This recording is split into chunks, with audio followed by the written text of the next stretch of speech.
Elza Soares é uma das maiores artistas brasileiras e, à medida que o tempo passa, ela sempre se reinventa e segue tendo uma relevância enorme para a música nacional. Aos 90 anos, impressionantes 70 deles foram dedicados à música, isso sem contar que, como ela mesmo diz, já nasceu cantando e desde criança cantava para não enlouquecer. Ao longo de uma vida extremamente abalada por dificuldades, violências, racismo, censura e incontáveis perdas, Elza Soares se manteve forte e se tornou um dos maiores símbolos de resistência. Como se de cada tristeza nascesse uma resposta potente em forma de música. E isso fez com que ela fosse consagrada como uma grande estrela.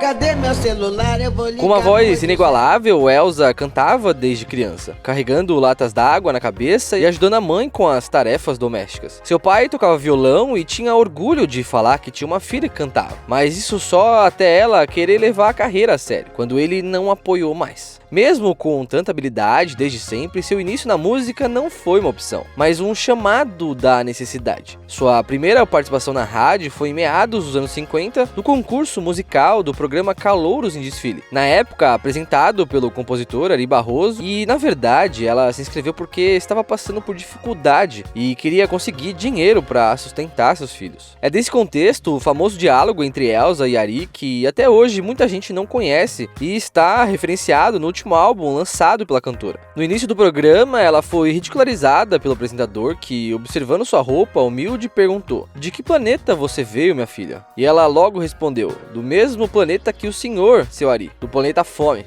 O momento foi marcante não só para Elza, como para todos os presentes e ouvintes. E a homenagem ao marco do início de sua trajetória oficial na música veio em 2019, com o lançamento do disco Planeta Fome. Extremamente aclamado pela crítica, agraciado pelo público e considerado por muitos o melhor disco nacional do ano, inclusive internacionalmente. O álbum foi indicado ao Grammy Latino de 2020 na categoria de melhor álbum de música popular brasileira, e a faixa Libertação, que conta com a participação e produção da maravilhosa banda Baiana System, foi indicada como melhor canção em língua portuguesa. A análise desse disco mostra como Elza carrega sua história para sua música sem ficar na zona de conforto, sempre atualizando a sonoridade e os temas das letras de acordo com as discussões e os ritmos contemporâneos. Não é à toa que logo depois de sua apresentação, ainda no programa de Ari Barroso, o apresentador disse que naquele momento acabava de nascer uma estrela, e ele estava certo. Inevitavelmente, desde o primeiro momento que cantou na rádio, Elza foi aclamada. A partir dali, ela foi contratada para cantar semanalmente em programas de rádio e com o tempo conseguiu se dedicar apenas à música.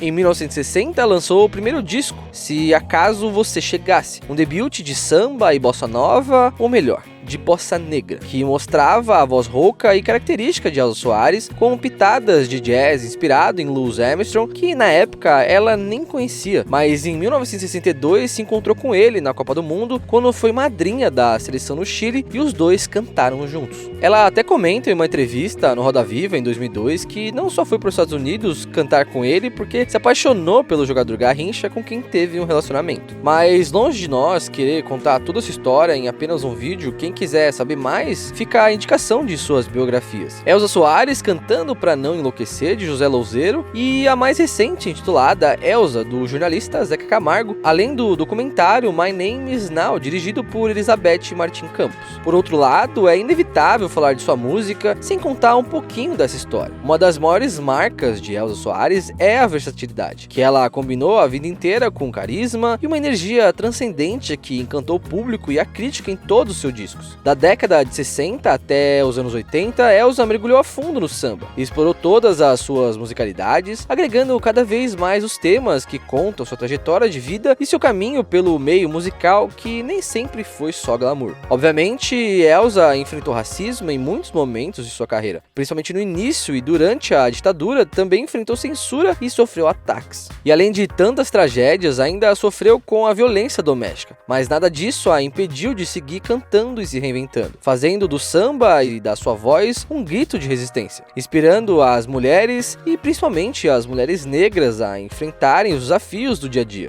A partir dos anos 80, sua música passou a agregar mais elementos da MPB, inclusive por meio de parcerias como a de Caetano Veloso na faixa Língua do seu álbum Velô em 84. Sempre havia espaço para o samba e as técnicas vocais que lembravam o jazz norte-americano. Porém, Elza sempre acrescentava seu toque lírico, vocal e criativo ao processo, fazendo com que cada disco fosse um momento marcante e a sequência de todos eles uma espiral sem fim de talento e energia. Quando chegaram os anos 2000, Elza já tinha lançado 30 álbuns e carregava 50 anos de estrada que incluíam turnês internacionais, participações e colaborações com diversos artistas e a aclamação do público que a admirava. O interessante foi que ainda assim faltava muito reconhecimento dela no Brasil, e por isso o auge dessa fase acabou rolando no exterior, quando foi premiada no mesmo ano como melhor cantora do milênio pela BBC em Londres, oportunidade em que fez um show maravilhoso ao lado de outros artistas brasileiros, como Gal Costa, Caetano Veloso, Gilberto Gil e Chico Buarque. O sucesso se tornou ainda maior com o prestígio do seu álbum Do Cox até o Pescoço, que foi lançado em 2002 e novamente teve a colaboração de artistas da MPB, entre eles Carlinhos Brown e Jorge Benjor, além de Chico Buarque e Caetano, que a essa altura já tinham se tornado grandes amigos e companheiros de estrada. O disco consagrou mais uma vez seu nome na música e foi indicado ao Grammy Latino na categoria de melhor álbum de música popular brasileira. Com isso, Elza foi novamente aclamada no exterior e realizou diversas turnês internacionais e nacionais extremamente bem-sucedidas. Nos anos 2000, ela se adaptou aos novos ares da MPB e acrescentou elementos de outros gêneros, como o da eletrônica, do rap e do samba rock às suas composições.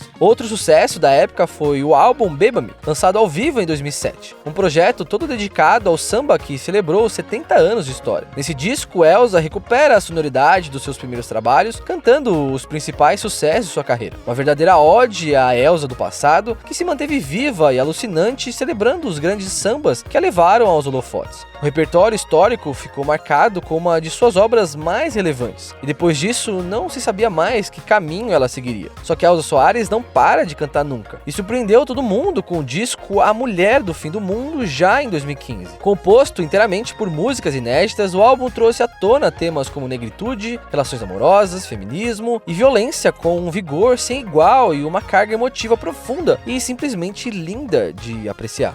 Ele ganhou o troféu de melhor álbum pela Associação Paulista de Críticos de Arte, conquistou a mesma categoria no Prêmio da Música Brasileira e levou o prêmio de melhor álbum de música popular brasileira do Grammy Latino de 2016 para Elza Soares, consagrando novamente a cantora brasileira como uma das maiores da história da música nacional. O sucesso, mais uma vez, chegou aos críticos de outros países, fazendo com que A Mulher do Fim do Mundo fosse considerado o melhor novo álbum pelo site de crítica musical, no qual alcançou 8.4 de 10. Foi simplesmente um fenômeno, uma representação de tudo que Elza é capaz de fazer depois de tanto tempo no meio musical. E um fator importante para essas conquistas foi a sonoridade que combinou MPB com pop rock e fez o disco a cara da música contemporânea brasileira, conquistando o público de todas as idades, o que também foi fruto da produção de Guilherme Castrup e composição de artistas como Kiko Dinucci, Rômulo Frois e Rodrigo Campos. Por tudo isso, foi considerado como a marca de seu grande retorno à cena, já que fazia 8 anos desde que tinha lançado o álbum antecessor. O caminho de triunfo continuou com o lançamento de Deus é Mulher em 2018, uma representação vivida da marca feminista de Elza, que trabalhou o tema em diversos projetos ao longo do tempo. Mas nesse disco evidencia a força das mulheres em todos os seus sentidos de forma ainda mais profunda e corajosa. A tríade dos anos 2010 se concluiu com o álbum Planeta Fome, como já comentado, um dos maiores álbuns nacionais e internacionais de 2019, que resgata a sua carreira desde o primeiro momento em que cantou oficialmente para o público até os dias atuais, consolidando o legado de uma verdadeira diva da música brasileira que está em constante movimento e não para nunca. Diante de tanta história, fica fácil compreender porque Elza Soares é tão relevante para a música. Há um mito de que a juventude é a época criativa dos artistas, e depois isso vai diluindo, principalmente em relação às cantoras mulheres. Mas alguns artistas mais velhos, como Jardim Macalé, Gal Costa, Tom Zé, Luiz Melodia, Sandra de Sá e Caetano Veloso, provam o contrário. E Elza Soares certamente é um deles. À medida que o tempo passa, a cantora se reinventa e ressignifica a sua arte, continuando a perpetuar uma das vozes mais poderosas da música. música. Não é fácil envelhecer nesse meio e quase ninguém consegue admitir isso. A forma como ela consegue se manter uma das personalidades mais importantes do Brasil não é resultado de sua música apenas, mas de toda a sua vida, de toda a sua força para continuar cantando, entregando a todos o seu timbre marcante e a versatilidade à flor da pele.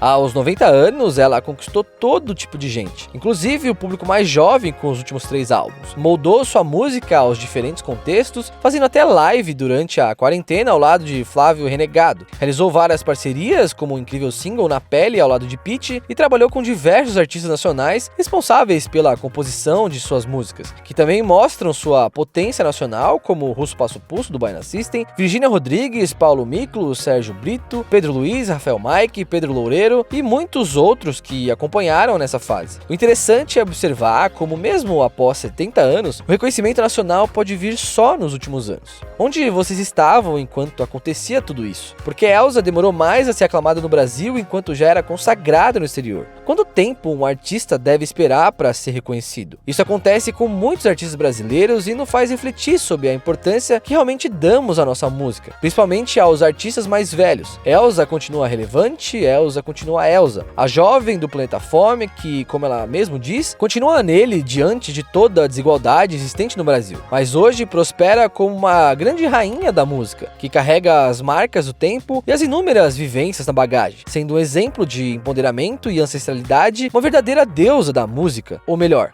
assim como diz o enredo da escola de samba Mocidade Independente de Padre Miguel, sendo Elza Deusa Soares.